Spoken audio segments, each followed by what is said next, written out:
Hello friends, welcome to my channel. This is the story of those players who fell victim to an accident and separated from us forever. The date of February 6th will forever be etched in the calendars of everyone connected to Manchester United. That day in 1958 was the darkest day in United's history, when the entire United team was killed in a plane crash. What was the real cause of this accident? Let's find out in this video. This was British European Airways flight Elizabethan 609, which was departing from Belgrade to Manchester. There was a total of 44 people on this flight. Of these, 17 were Manchester United team players.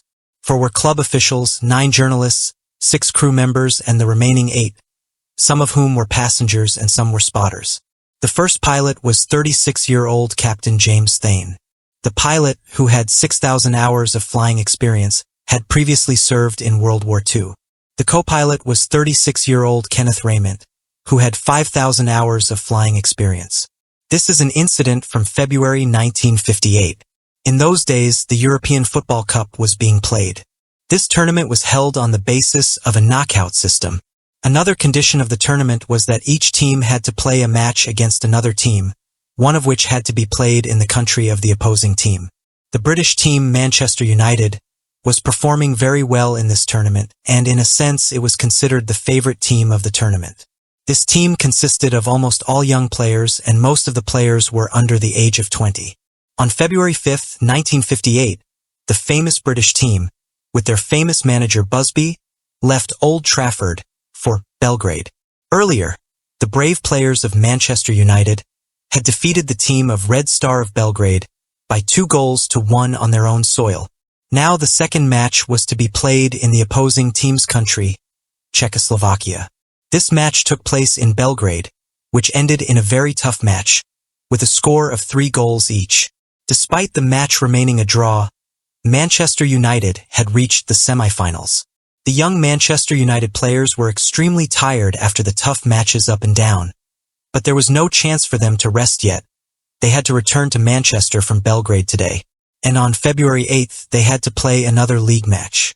So, as soon as the match in Belgrade ended, the Manchester United team reached the airport and left for Manchester. During the flight, the pilot decided to land the plane in Munich, Germany to refuel. He feared that there might be a problem with the plane's machinery, so he wanted to have the plane checked before the trip. The players were very upset by this delay. They had been desperately longing for a comfortable and peaceful sleep at home for a week, and now, by God's grace, this opportunity had come. And this new trouble had become bitter. They knew that their parents and relatives would be waiting for them at the airport in the bitter cold. Apart from this, thousands of fans will also be present at the airport to welcome their national heroes. All these people will have to endure immense pain due to this delay. However, now it was time to wait for the plane to be fixed. After about an hour, the experts gave the okay to the plane. After a while, the announcement of the plane's departure was heard. The players and journalists who had been waiting for this announcement for a long time breathed a sigh of relief and hurried to the plane. At that time, there was a light fog at the airport and signs of snowfall were also visible. The flight crew welcomed the passengers. The plane doors closed, and the plane took off with a refreshing jolt. It was 2:35 in the afternoon. The passengers were calculating in their hearts how long it would take them to reach Manchester. After completing a circle on the runway, the plane gradually accelerated. But before the plane could take off, an unfamiliar rumbling sound was heard from the engine, and the plane's speed suddenly slowed down. After a few moments, the plane was once again on the runway. The players looked very agitated, but the manager Busby patiently controlled them and explained that if they endured the inconvenience of waiting for a while for the sake of safety and security, better results would be achieved. The crew was fully aware of the players' anxiety.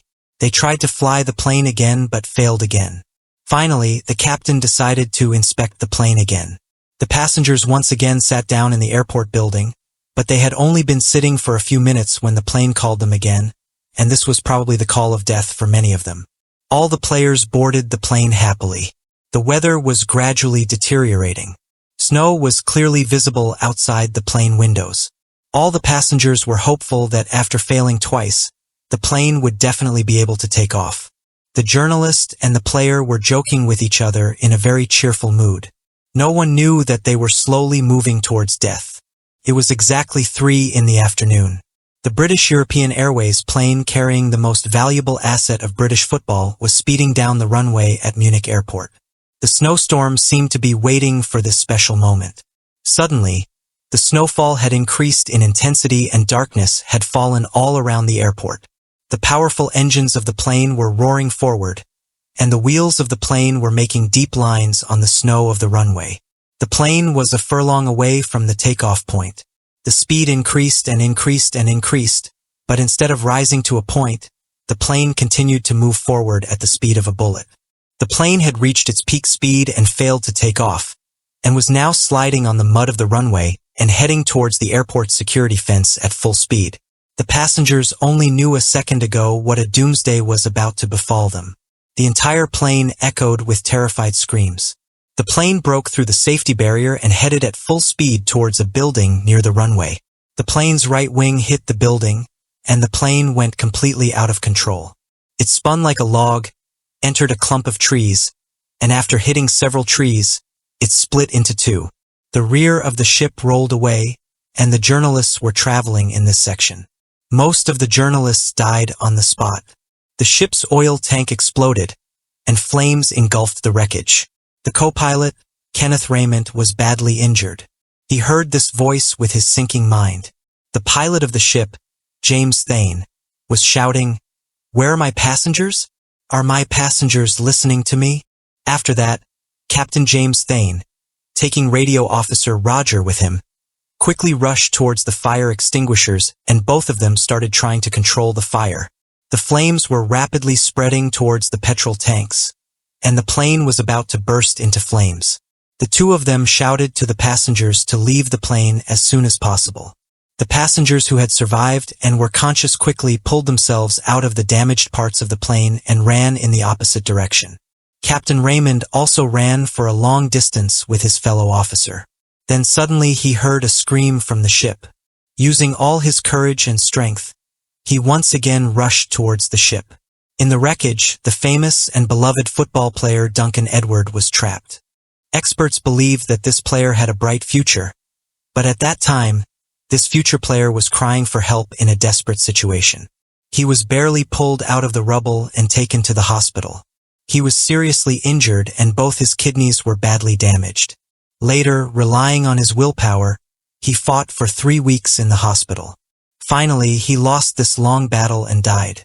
The accident was so severe and sudden that 5 Manchester United players died on the spot, while 3 players died after being treated in the hospital. Among the 8 United players who died in the accident were David Pegg, Eddie Coleman, Duncan Edwards, Jeff Bent, Mark Jones, Roger Byrne, Thomas Tyler, William Whalen. A total of 23 people died in this accident. Out of 9 journalists, only 1 journalist survived. Manchester United's brave manager and great player Matt Busby was also seriously injured. His chances of survival were very small. He fought for life and death for 20 days and finally succeeded in defeating death. The pilot James Thane survived, but co-pilot Captain Kenneth Raymond died from his injuries 28 days later. The news of this tragic accident reached Manchester very quickly. A storm of mourning erupted everywhere. All matches of the tournament were cancelled at that time. The Queen of Great Britain sent messages of condolence to the families of the deceased players and journalists individually. The mourning of the great football players was celebrated on a nationwide scale. The clock at Manchester United Club was stopped at the exact moment the accident occurred. After 2 months of intensive investigation, the German Inquiry Commission reported that there was no negligence on the part of the ground crew mechanics or any pilot in the accident. The real reason the plane was unable to fly was that there was a lot of ice on the wings of the plane, whatever the reason. As a result of this accident, Britain lost 10 of its stars. While there were 3 players who, due to disability, could not participate in first-class football. The great players had played their last game. The shining stars of the future had been swallowed by the darkness of death. This wasn't just the crash of an aircraft. It was the end of dreams, the silencing of cheers, and the loss of young heroes who never got to finish their journey. But even today, the spirit of those Busby babes lives on, in every goal scored and in every tear shed at Old Trafford. The clock still stands at 4:49, and time, in some ways, never moved past that moment. United fans, friends, and relatives all want to forget this accident, but perhaps that is not possible. Today, almost 70 years later, it seems as if this tragedy has just happened. The memories of this accident will always remain fresh and will continue to remind us of February 6, 1958. If the story moved you, please like and share it, subscribe the channel for more stories. See you in the next video. Bye.